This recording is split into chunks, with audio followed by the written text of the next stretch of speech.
Hello students, हम Indian polity M Laxmikant के 6th addition को स्टडी कर रहे थे और अपने प्रीवियस लेक्चर्स में हमने 4th चैप्टर तक कंप्लीट कर लिया था। इस लेक्चर में हम अपने 5th चैप्टर को स्टार्ट करेंगे, जो कि है यूनियन एंड इट्स टेरिटरी। चलिए इसको स्टार्ट करते हैं। Article 1 to 4 under part first of the constitution deal with the union and it's territories. इसमें बताया गया है कि जो आर्टिकल 1 से आर्टिकल 4 तक है, जो कि हमारे कॉन्स्टिट्यूशन के पार्ट फर्स्ट में आता है, वो उसमें हमारे यूनियन एंड इट्स टेरिटरीज को डील किया जाता है। उसके बाद नेक्स्ट पॉइंट पढ़ते हैं। नेक्स्ट हेडिंग है यूनियन ऑफ स्टेट्स। इसमें हम पढ़ेंगे कि जो अपना इंडिया है वो क्या है, यूनियन ऑफ स्टेट्स है, यानी राज्यों का एक संघ है।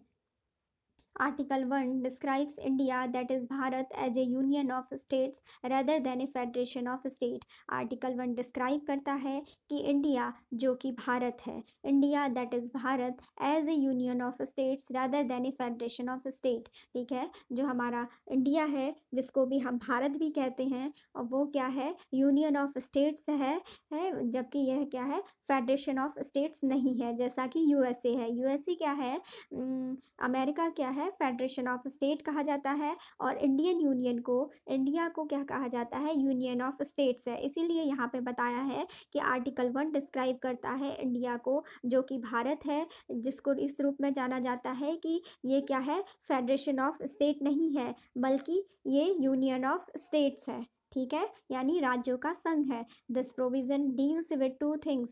जो ये प्रोविजन है ये दो चीज़ों के बारे में बताता है, जिसमें कि पहला है हमारा कि नेम ऑफ द कंट्री। ठीक है, इसमें जो आर्टिकल 1 है ये दो चीज़ों के बारे में बताता है। पहला है नेम ऑफ द कंट्री, हमने पढ़ा article 1 describes India that is Bharat as a union of states rather than a federation of states. तो उसमें हमने पढ़ा सबसे पहले कि नेम ऑफ द कंट्री। ठीक है, इंडिया दैट इज़ भारत, ये हमारी कंट्री के लिए नेम यूज़ किया गया है, India that is Bharat.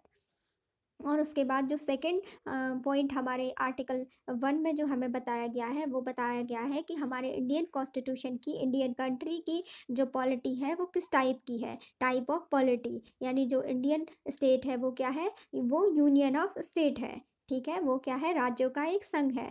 Federation of states किसको कहा जाता है, यूएसए के लिए फेडरेशन ऑफ स्टेट्स यूज किया जाता है। ठीक है, इंडिया के लिए क्या यूज किया जाता है, यूनियन ऑफ स्टेट्स यूज किया जाता है। There was no anonymity in the Constituent Assembly with regard to the name of the country। ये कहा गया है कि कॉन्स्टिट्यूंट असेंबली में जब इस कंट्री के नाम को लेकर एक रूपता नहीं थी। हमारी कॉन्स्टिट्यूंट असेंबली में ये बात हो रही थी कि जब कंट्री के नाम के लिए तो सब लोग एक मत नहीं थे। ठीक है, इसमें सब लोगों की अपनी अलग अलग राय थी। Some members suggested the traditional name Bharat. कुछ मेंबर्स से कॉन्स्टिट्यूंट असेंबली में उन्होंने सुझाव दिया। वो कह रहे थे कि हमारे जो कंट्री का नाम है वो एक ट्रेडिशनल नेम होना चाहिए, और वो ट्रेडिशनल नेम क्या दे रहे थे, वो कह रहे थे कि इसका ट्रेडिशनल नेम होना चाहिए, और वो क्या होना चाहिए, वो भारत होना चाहिए। While other advocated the modern name India. जबकि कुछ लोग मॉडर्न नेम की वकालत कर रहे थे कि हमारे कंट्री को क्या एक मॉडर्न नेम देना चाहिए, और वो मॉडर्न नेम क्या देना चाहिए, वो कह रहे थे कि इसको इंडिया ये नाम देना चाहिए। Hence the Constituent Assembly had to adopt a mix of both। इसीलिए Constituent Assembly ने क्या किया कि दोनों ही नामों के मिक्सचर को उन्होंने अपने कॉन्स्टिट्यूशन में ऐड कर लिया। तो इसीलिए क्या कहा जाता है, आर्टिकल 1 में हमारी कंट्री के लिए क्या नाम दिया जाता है, इंडिया दैट इज़ भारत। ठीक है, इंडिया जो कि भारत है, ये नाम हमारे आर्टिकल 1 में कंट्री के लिए यूज़ किया जाता है। कुछ लोगों ने कहा कॉन्स्टिट्यूंट असेंबली में कि हम तो अपने देश का नाम क्या रखेंगे, ट्रेडिशनल नेम रखेंगे जो कि भारत है, ये रखना चाहिए। लेकिन वहीं कुछ लोग कॉन्स्टिट्यूंट असेंबली में ये सुझाव देने लगे कि जो हमारी कंट्री है इसका नाम क्या एक मॉडर्न नेम होना चाहिए, ये इसको इंडिया नाम देना चाहिए। तो कॉन्स्टिट्यूंट असेंबली जो थी हमारी, जो संविधान सभा थी, उसमें क्या किया गया, दोनों के ही कॉन्सेप्ट को ले लिया गया और दोनों का ही मिक्सचर ले लिया गया, और फिर हमारी कंट्री को नाम दिया गया इंडिया दैट इज़ भारत। ठीक है, इंडिया जो कि भारत है। Secondly, the country is described as union although its constitution is federal in structure। और दूसरी बात आर्टिकल 1 में ये बताई गई है कि जो कंट्री है वो क्या है, वो एज ए यूनियन डिस्क्राइब की गई है, जबकि जो इसका कॉन्स्टिट्यूशन है वो अपने स्ट्रक्चर में क्या है, फेडरल स्ट्रक्चर है। ठीक है, जो इंडियन कॉन्स्टिट्यूशन है उसका स्ट्रक्चर क्या है, फेडरल है। फेडरल का मीन्स ये होता है कि जैसे कि यही स्टेट में अलग गवर्नमेंट है और सेंटर में अलग गवर्नमेंट है। क्या होती है, डिवीजन ऑफ पावर होता है सेंटर और स्टेट के बीच में। तो यही फेडरल स्ट्रक्चर हम लोगों ने अपने प्रीवियस लेक्चर्स में पढ़ा था। ठीक है, according to doctor Bhimrao Ambedkar, the phrase union of states has been preferred to federation of states for two reasons. जो डॉक्टर भीमराव अंबेडकर थे, उन्होंने जो ये फ्रेज है, जो ये फ्रेज़ है यूनियन ऑफ स्टेट्स का, उसको उन्होंने प्रेफर्ड किया था किसके कंपैरिजन में, फेडरेशन ऑफ स्टेट्स के कंपैरिजन में। उन्होंने ये कहा कि जो हमारा इंडिया है इसके लिए हमें यूनियन ऑफ स्टेट्स यूज़ करना चाहिए, जबकि हमें फेडरेशन ऑफ स्टेट्स नहीं यूज करना चाहिए। और इसके लिए उन्होंने दो रीज़न दिए। ठीक है, one, the Indian federation is not the result of an agreement. उन्होंने दो रीज़न दिए। पहला रीज़न ये दिया कि जो इंडियन फेडरेशन है वो क्या है, वो स्टेट्स के बीच में किसी भी प्रकार का क्या है, कोई भी एक एग्रीमेंट नहीं किया है स्टेट ने सेंटर के साथ, उसके बाद नहीं जुड़े हैं। ठीक है, ये कहा गया कि the Indian federation is not the result of an agreement among the states like the American federation. ये कहा गया कि जो इंडियन स्टेट्स हैं वो उन्होंने किसी भी प्रकार की, ऐसा नहीं है कि उन्होंने पहले कोई आपस में बातचीत की हो और उसके बाद उन सब लोगों ने कहा कि अब हम मिलकर एक यूनियन बनाएंगे और तब मिलकर साथ आएंगे, ऐसा नहीं है। बल्कि ये जो है, ये सारे स्टेट्स जो हैं ये हमारे इंडिया के ही अभिन्न अंग हैं। ये इसी के क्या है, इंडियन यूनियन के ही क्या है, इंटेग्रल पार्ट हैं, इसी का ही पार्ट है। ठीक है, ये एग्रीमेंट से नहीं जुड़े हैं। ठीक है, इनके बीच में कोई एग्रीमेंट नहीं हुआ है, जैसा कि अमेरिकन फेडरेशन में होता है। ठीक है, अमेरिकन फेडरेशन में क्या हुआ था कि जो भी स्टार्टिंग में जो भी तेरह एट अबाउट जो भी 13 जो अलग अलग स्टेट्स थे, उन सभी ने आपस में क्या किया, आपस में एक एग्रीमेंट किया कि हम सब मिलकर क्या बनाते हैं, अमेरिकन फेडरेशन बनाते हैं, एक अमेरिकन कंट्री हम बनाते हैं। लेकिन इंडिया में ऐसा नहीं है। इंडिया में सभी स्टेट्स क्या हैं, वो इंडियन यूनियन के अभिन्न पार्ट माने जाते हैं। ठीक है, इंटेग्रल पार्ट माने जाते हैं। ठीक है, जो सेकंड रीज़न था डॉक्टर भीमराव अंबेडकर का इंडिया को एज ए यूनियन कहने का, as a union of states कहने का, वो ये था कि the states have no right to secede from the federation. हमारे इंडिया में किसी भी स्टेट के पास, राज्यों के पास कोई ये राइट नहीं है कि वो क्या हो, कि वो हमारे इंडियन यूनियन से अलग हो, उनको सेंटर से अलग होने का, किसी भी राज्य को उस फेडरेशन से, उस संघ से अलग होने का अधिकार नहीं है, ये कहा गया है। ठीक है, the states have no right to secede from the federation. किस राज्यों के पास फेडरेशन से अलग होने का कोई भी अधिकार नहीं है। The federation is a union. जो ये संघ है, जो ये फेडरेशन है, क्या है, जो ये फेडरेशन है, फेडरेशन इज ए यूनियन, ये एक यूनियन है बिकॉज इट इज़ इनडिस्ट्रक्टेबल। ठीक है, जो इंडियन स्टेट्स का एक फेडरेशन है, जो कि एक यूनियन बनाते हैं, वो क्या है, वो इनडिस्ट्रक्टेबल है, उसको विभक्त नहीं किया जा सकता है, उसको तोड़ा नहीं जा सकता है। The country is an integral whole. The country is an integral whole and divided into different states only for the convenience of administration. ये कहा गया है कि जो पूरी कंट्री है वो क्या है, वो इज एन इंटीग्रेटेड होल, वो पूरी तरीके से क्या है, इंटीग्रेटेड है, पूरी तरीके से एकीकृत है, एक में है पूरी कंट्री, सारे स्टेट्स को मिलाकर। ये बताया है कि हमने इसको जो डिफरेंट डिफरेंट स्टेट्स में डिवाइड कर किया है, तो उसका सिर्फ एक ही रीज़न है कि जिससे कि हमारे एडमिनिस्ट्रेशन में कन्वीनियंस हो सके, यानी जिससे कि हमने ये कहा गया है कि इंडियन स्टेट को, जो इंडियन यूनियन है, इसको हमने जो अलग अलग ये डिफरेंट डिफरेंट स्टेट्स में डिवाइड किया है, ये इसलिए डिवाइड किया है ताकि हमको एडमिनिस्ट्रेशन में कन्वीनियंस हो, एडमिनिस्ट्रेशन में क्या हो, उसमें थोड़ी सहूलियत हो। इसीलिए हमने अपनी इंडिया को डिफरेंट डिफरेंट स्टेट्स में बांटा है। नहीं तो जो है हमारी जो पूरी कंट्री है और जो उसके सारे स्टेट्स हैं वो क्या है, एक ही है, यानी पूरा इंटेग्रल पार्ट है वो उसका। ऐसा नहीं है कि अलग से स्टेट्स ने मिलके सेंटर के संग कोई एग्रीमेंट किया है, ऐसा बिल्कुल भी नहीं है। ये जो है इसी के अभिन्न अंग हैं और डिफरेंट स्टेट्स हमने सिर्फ़ अपने एडमिनिस्ट्रेशन को अपनी कंट्री के एडमिनिस्ट्रेशन को अच्छे से चलाने के लिए अपनी कंट्री को डिफरेंट स्टेट्स में डिवाइड किया है।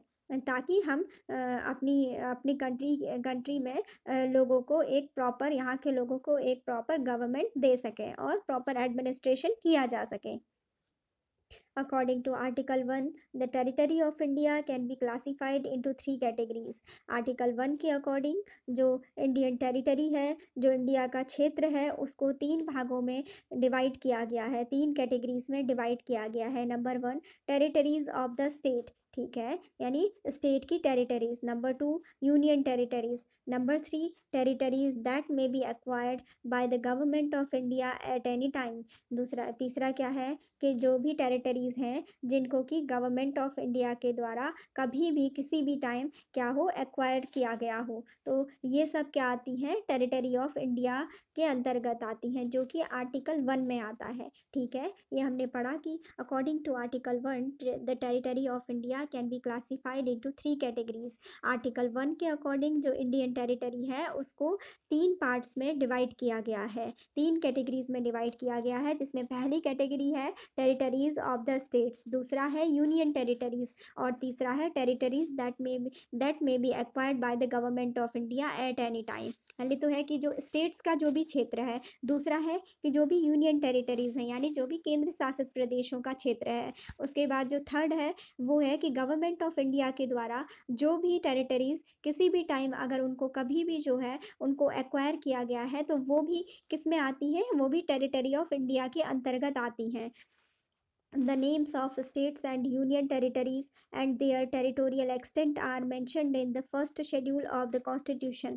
ये कहा गया है कि जो नेम ऑफ द स्टेट्स है, जो स्टेट्स का name of the states and union territories है और जो उनका टेरिटोरियल एक्सटेंट है वो हमारे कॉन्स्टिट्यूशन के फर्स्ट शेड्यूल में मेंशन किया गया है।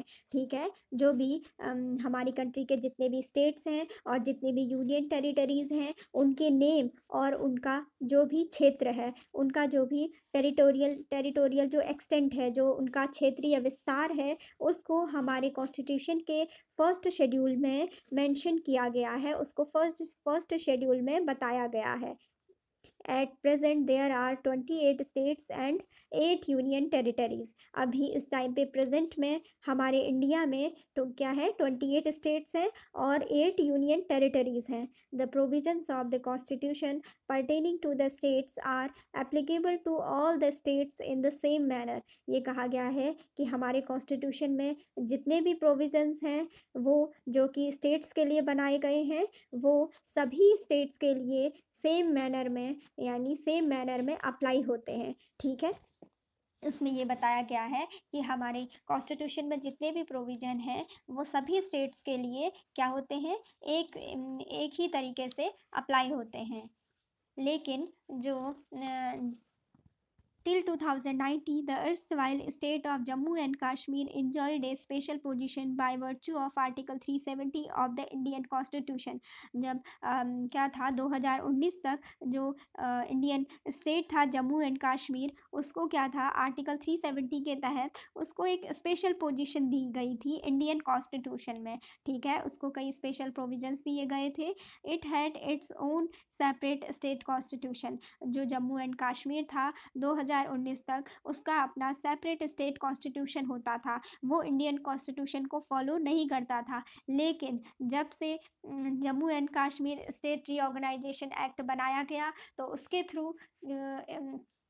थ्रू क्या हुआ कि जम्मू एंड कश्मीर को स्टेट से क्या कर दिया, बाइफरकेट कर दिया गया और उसको यूनियन टेरिटरी बना दिया गया। Jammu and Kashmir union territory और लद्दाख यूनियन टेरिटरी, इसमें उसको डिवाइड कर दिया गया। ठीक है, 2 यूनियन टेरिटरीज में बाइफरकेट कर दिया गया और अब क्या होता है कि जैसे जो भी प्रोविजंस हमारी कंट्री के हैं वो सारे प्रोविजंस जम्मू एंड कश्मीर में भी और लद्दाख में भी वो सब प्रोविज़न वहाँ पर भी अप्लाई होते हैं, वहाँ पे भी वो लागू होते हैं। लेकिन अब वो किस बेसिस पर अप्लाई होंगे? यूनियन टेरिटरी के बेसिस पे अप्लाई होंगे, क्योंकि अब जम्मू एंड कश्मीर स्टेट नहीं रह गया। अब वो क्या बन गया है? अब वो बन गया है यूनियन टेरिटरी। तो हमारे इंडियन कॉन्स्टिट्यूशन में अब जितने भी कॉन्सेप्ट, जितने भी प्रोविज़न होंगे यूनियन टेरिटरी के, वो सब Jammu and Kashmir and Ladakh union territory के ऊपर अप्लाई होंगे। However, the special provisions under Part 21 applicable to the states of Maharashtra, Gujarat, Nagaland, Assam, Manipur, Andhra Pradesh, Telangana, Sikkim, Mizoram, Arunachal Pradesh, Goa, and Karnataka override the general provisions relating to the states as a class. ये कहा गया है कि हालांकि जो हमारे constitution में जो पार्ट 21 है उसके अंडर क्या है, कुछ स्टेट्स के लिए स्पेशल प्रोविजंस बनाए गए हैं। ठीक है, कुछ स्टेट्स के लिए स्पेशल प्रोविजंस एप्लीकेबल किए गए हैं, जिसमें कि कौन कौन से स्टेट्स आते हैं, उसमें आते हैं स्पेशल प्रोविजंस जिनके लिए बनाए गए हैं। उनमें है महाराष्ट्र, गुजरात, नागालैंड, असम, मणिपुर, आंध्र प्रदेश, तेलंगाना, सिक्किम, मिजोरम, अरुणाचल प्रदेश, गोवा, कर्नाटका। ठीक है, और ये क्या करते हैं कि override the general provisions relating to the states as a class. इनको क्या किया जाता है कि इनके लिए क्या है, स्पेशल प्रोविजंस बनाए गए हैं, तो ये ओवर राइड कर देते हैं जो कि जनरल प्रोविजंस जो कि सभी स्टेट्स के लिए बनाए जाते हैं, इनके ऊपर वो अप्लाई तो होते हैं और इनको साथ ही साथ कुछ स्पेशल प्रोविजंस भी दिए जाते हैं, ये कहने का अर्थ है। Further, the fifth and sixth schedules contain separate provisions with respect to the administration of scheduled areas and tribal areas within the states. ये कहा गया है कि इसके साथ ही जो हमारे कॉन्स्टिट्यूशन में फिफ्थ और सिक्स्थ शेड्यूल हैं, वो उसमें क्या है कि उसमें जो भी शेड्यूल्ड एरियाज़ हैं और जो ट्राइबल एरियाज़ हैं उनके एडमिनिस्ट्रेशन के लिए, ठीक है, उनके एडमिनिस्ट्रेशन के लिए हमारा जो कॉन्स्टिट्यूशन है उसके फिफ्थ और सिक्स्थ शेड्यूल में सेपरेट प्रोविजंस दिए गए हैं। ठीक है, ये कहा गया है कि जो हमारा कॉन्स्टिट्यूशन है उसमें जो शेड्यूल फिफ्थ और शेड्यूल सिक्स्थ हैं, इन दोनों शेड्यूल्स में जो भी शेड्यूल्ड एरियाज़ हैं हमारे देश में, शेड्यूल्ड एरियाज़ हैं और जो ट्राइबल एरियाज़ हैं, वहाँ पर एडमिनिस्ट्रेशन करने के लिए इन दोनों शेड्यूल्स में इस पर कुछ सेपरेट प्रोविजंस दिए गए हैं। ठीक है, कि जो ट्राइबल एरियाज़ में और किसी भी स्टेट में जो ट्राइबल एरियाज़ हैं या जो शेड्यूल्ड एरियाज़ हैं, वहाँ पे एडमिनिस्ट्रेशन कैसे चलाया जाएगा, ये हमारे कॉन्स्टिट्यूशन में के फिफ्थ या सिक्स्थ शेड्यूल में उसके लिए क्या है, जो अलग से जो प्रोविजंस बनाए गए हैं उनके अकॉर्डिंग एडमिनिस्ट्रेशन किया जाता है, उनको फॉलो किया जाता है।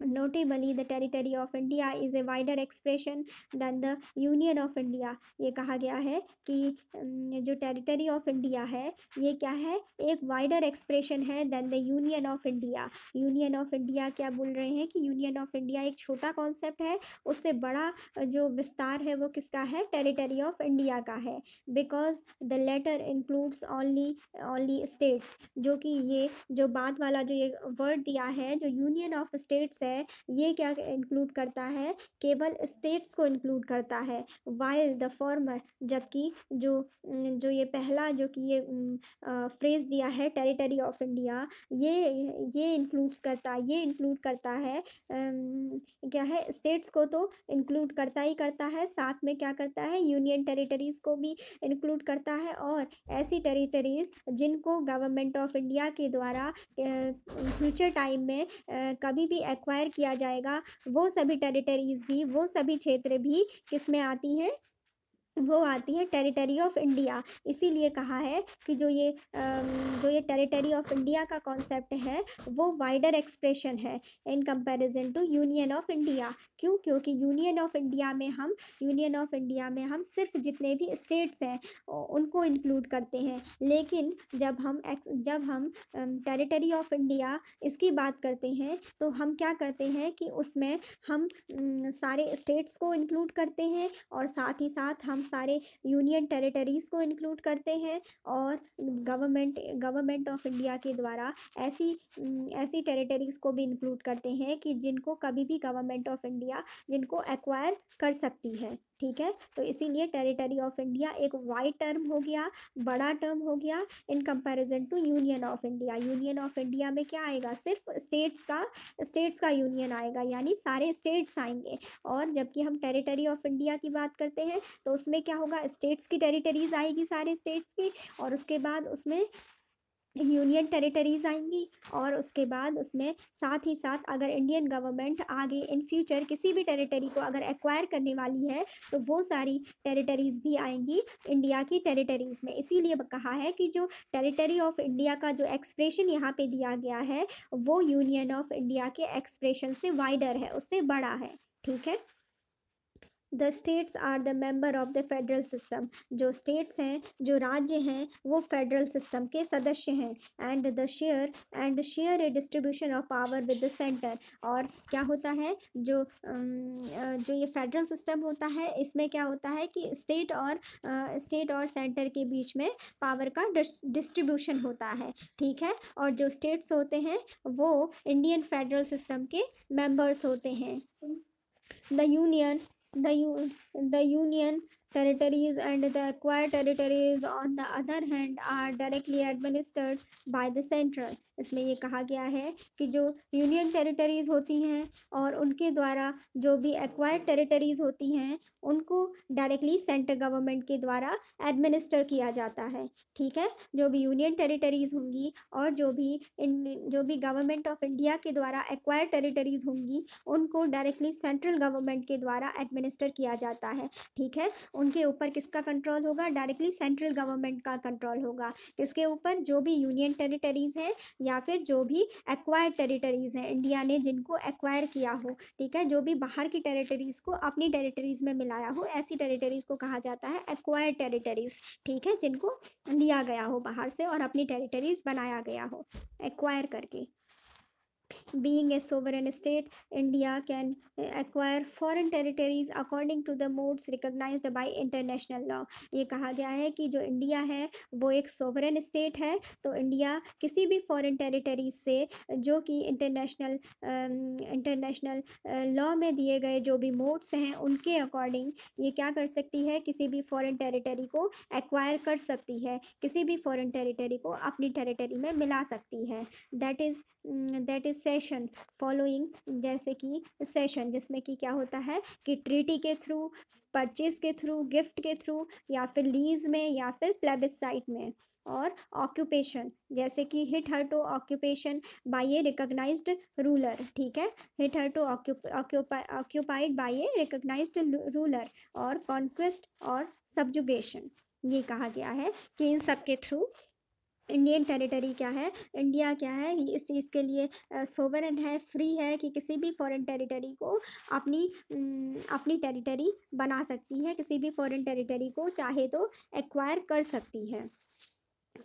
कैसे एक्वायर कर सकती है, या तो कॉन्क्वेस्ट कर सकती है, सब्जुगेशन कर सकती है, किसी के संग ट्रीटी कर सकती है, किसी अदर कंट्री के संग परचेज कर सकती है किसी लैंड की। ठीक है, गिफ्ट के थ्रू हो सकता है, लीज पे हो सकता है, या प्लेबिसाइड के थ्रू हो सकता है। ठीक है, या फिर कोई भी ऑक्यूपेशन हो, जैसे कि कोई रिकॉग्नाइज्ड रूलर ने ऑक्यूपाइड किया हो तो उसे ले सकती है, या फिर कॉन्क्वेस्ट कर सकती है। ठीक है, कि उसे उस पर वॉर करके, अगर किसी अदर कंट्री के संग वॉर करके उस पर विजयी होकर ले सकती है, या फिर क्या कर सकती है, उसको दमन करके किसी भी कंट्री को उसकी टेरिटरीज को अपनी टेरिटरीज में मिला सकती है। ये सब क्या है, प्रोविजंस हैं कि जिसके थ्रू अदर कंट्रीज़ की टेरिटरीज़ को एक्वायर किया जा सकता है, या फिर ऐसी टेरिटरी जिसमें कोई भी क्या है, जिसका कोई भी रिकॉग्नाइज्ड रूलर नहीं है, तो जो भी कोई खाली टेरिटरी है तो उसको भी एक्वायर किया जा सकता है।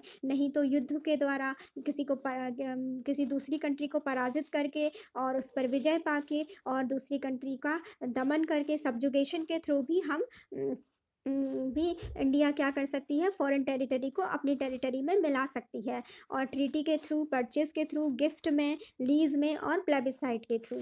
ठीक है, For example, India acquired several foreign territories such as Dadra and Nagar Haveli, Goa, Daman and Diu, Puducherry and Sikkim since the commencement of the constitution. ये कहा गया है कि फॉर एग्जाम्पल जैसे कि इंडिया ने क्या किया है, जो कि बहुत सारी जो फॉरेन टेरिटरीज हैं जो कि क्या है बाहर की यानी विदेशी जो टेरिटरीज हैं, विदेशी क्षेत्र हैं, जैसे कि Dadra and Nagar Haveli, Goa, Daman and Diu, Puducherry और सिक्किम, इन सबको क्या है हमारे इंडियन टेरिटरीज में इन सबको एक्वायर किया है, इन सबको मिला लिया है जब से कि जैसे ही हमारा कॉन्स्टिट्यूशन लागू हुआ था। ठीक है, since the commencement of the constitution, जब से हमारा कॉन्स्टिट्यूशन लागू हुआ था उसी टाइम से इनको क्या कर लिया गया, इंडियन टेरिटरी में मिला लिया गया, एक्वायर कर लिया गया इंडिया के द्वारा। ठीक है, इंडिया ने ये फॉरेन टेरिटरीज थी, जैसे दादरा एंड नागर हवेली हो गई, गोवा हो गया, दमन है, दमन एंड दीव है, पुडुचेरी है, सिक्किम है, इन सबको इंडिया में एक्वायर किया गया है, इंडिया में मिलाया गया है, ये पहले फॉरेन टेरिटरीज थी। ठीक, the acquisition of these territories are discussed later in this chapter, ये कहा गया है कि जो ये इन टेरिटरीज हैं, इन टेरिटरीज के बारे में हम अभी चैप्टर में बाद में पढ़ेंगे। ठीक है, इसमें बताया है कि इन टेरिटरीज के बारे में हम कि कैसे एक्विजिशन हुआ, इस सबको अभी बाद में इसको डिस्कस करेंगे। ये हमने आर्टिकल 1 पढ़ लिया। आर्टिकल 1 में हमने क्या पढ़ा, आर्टिकल 1 में हमने पढ़ा कि आर्टिकल 1 डिस्क्राइब करता है कि India that is Bharat as a union of states rather than a federation of states. ये हमने पढ़ा कि जो आर्टिकल 1 है वो ये बताता है कि जो इंडिया है, जो कि भारत है, वो क्या है, यूनियन ऑफ स्टेट्स है rather than a federation of state. Federation of state USA के लिए यूज़ होता है। फिर इसमें बताया गया कि आर्टिकल 1 जो है अपने प्रोविजन में दो चीज़ों को बताता है, एक तो नेम ऑफ द कंट्री और दूसरा टाइप ऑफ द पॉलिटी। ठीक है, और उसके बाद हमने ये पढ़ा कि आर्टिकल 1 जो इंडियन टेरिटरीज़ के बारे में बताता है, ये बताता है कि जो टेरिटरी ऑफ इंडिया है वो आर्टिकल 1 के थ्रू 3 कैटेगरीज में डिवाइड की गई हैं, जिसमें पहला था टेरिटरीज ऑफ द स्टेट्स, दूसरा था यूनियन टेरिटरीज और तीसरा था कि territories that may be acquired by the government of India at any time, means ऐसी टेरिटरीज की जिनको गवर्नमेंट ऑफ इंडिया के द्वारा कभी भी एक्वायर किया गया हो, खुद में मिलाया गया हो। ठीक है, फिर हमने इसमें पढ़ा कि कुछ स्टेट्स को क्या है कि स्पेशल प्रोविजंस भी दिए गए हैं, और हमने ये पढ़ा उसके बाद कि जो टेरिटरी ऑफ इंडिया का जो एक्सप्रेशन है वो यूनियन ऑफ इंडिया से काफ़ी वाइड है। ठीक है, इसको हमने समझा इसमें, और बताया कि जो इंडिया है वो एक सोवरेन कंट्री है, अपने आप में एक स्वतंत्र कंट्री है, संप्रभु कंट्री है, तो ये क्या कर सकती है, ये फॉरेन टेरिटरीज़ को एक्वायर कर सकती है। ठीक है, इंटरनेशनल लॉ के अकॉर्डिंग, जो भी उसके इंटरनेशनल लॉ के जो मोड्स हैं, जो भी उसके मेथड्स हैं, उनको फॉलो करके क्या कर सकती है कि अदर फॉरेन कंट्रीज़ के टेरिटरीज़ को भी अपनी कंट्री में एक्वायर कर सकती है, जैसे कि ट्रीटी करके, परचेज करके, गिफ्ट्स दे के, लीज के थ्रू या प्लेबिसाइट में। और फिर हमने बताया था, उसके बाद पढ़ा था कि इंडिया ने क्या किया था कि कुछ फॉरेन टेरिटरीज़ को अपनी टेरिटरी में मिलाया था, अपनी टेरिटरी बनाया, और ये कौन कौन सी टेरिटरीज़ थी, Dadra and Nagar Haveli, Goa, Daman and Diu, Puducherry and Sikkim. ठीक है, और ये तब से ही लागू हो गए थे, जब इनको तभी मिला लिया गया था जब से कि हमारे कॉन्स्टिट्यूशन को लागू किया गया। ठीक है, कमेंसमेंट ऑफ द कॉन्स्टिट्यूशन, उसके बाद इनको हमारी कंट्री में मिला लिया गया था। The acquisition of these territories are discussed, और ये है कि जो इन टेरिटरीज का एक्विजिशन है उसको हम अभी आगे चैप्टर में बाद में डिस्कस करेंगे। ठीक है, तो यहाँ तक हो गया। उसके बाद आर्टिकल 2 पढ़ते हैं। Article 2 empowers the parliament to admit into the union of India. ठीक है, ये जो आर्टिकल 2 है वो पार्लियामेंट को एम्पावर करती है कि वो क्या करे, admit into the union of India और establish new states on such terms and conditions as it thinks fit.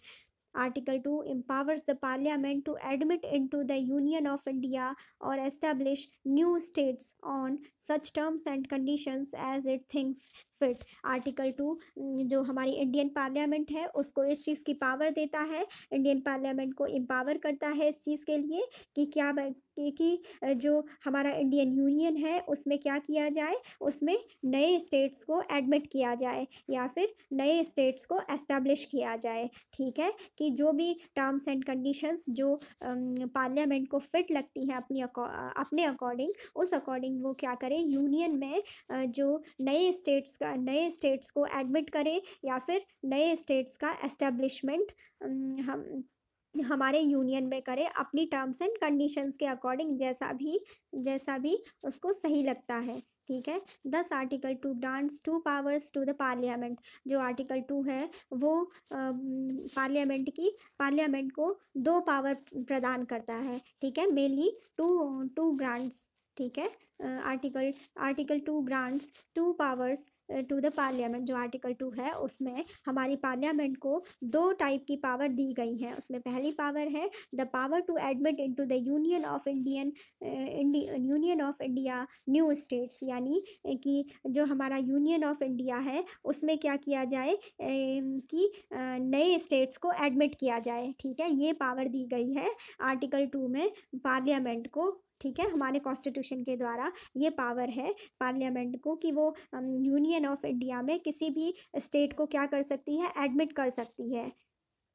And number 2 the power to establish new state. और पार्लियामेंट के पास ये पावर है कि पार्लियामेंट क्या कर सकती है, power to establish new states, उसके पास इस चीज़ की पावर है कि वो नए स्टेट्स को एस्टेब्लिश कर सकती है। The first refers to the admission of states which are already in existence. ये कहा गया है कि जो हमने फर्स्ट पावर पढ़ी जिसमें हमने बात की कि the power to admit into the union of India new states. ठीक है, इसमें हमने कहा कि जो यूनियन ऑफ इंडिया है उसमें क्या करना है कि उसमें हमने एडमिट करना है नए स्टेट्स को। तो इसमें ये बताया गया है कि जो ये पहली पावर थी वो इस चीज़ को बताती है कि admission of states which are already in existence, ऐसे स्टेट्स को इंडियन यूनियन में एडमिट करने को बताती है, ऐसे स्टेट्स का एडमिशन करने को बताती है, मिलाने को बताती है हमारे यूनियन ऑफ इंडिया में, जो कि ऑलरेडी पहले से ही एग्जिस्टेंस में हों, जो कि पहले से ही स्टेट बने हुए हों। ठीक है, उनको हमारे इंडियन यूनियन में मिलाने की बात करती है। While the second refers to the establishment of state, जो दूसरी पावर है जिसमें कहा गया है कि power to establish new states, वो ये बताता है कि ऐसे स्टेट्स जो अभी तक क्या है, जिनका एस्टेब्लिशमेंट ही नहीं हुआ है। ठीक है, the establishment of states which were not in existence before, जो कि ऐसे स्टेट्स जो कि पहले क्या है, अभी तक एग्जिस्टेंस में थे ही नहीं, ऐसे स्टेट्स के एस्टेब्लिशमेंट के लिए कहा गया है दूसरे पॉइंट में कि जो एग्जिस्टेंस में पहले थे ही नहीं उनको अब बनाया जाएगा। ठीक है, तभी यहाँ पे कहा गया है कि the power to establish new state, जो कि पहले नहीं थे और नया स्टेट बनाया जाएगा और उसको इंडियन यूनियन में मिलाया जाएगा। Notably article 2 relates to the admission or establishment of new states that are not part of the Union of India।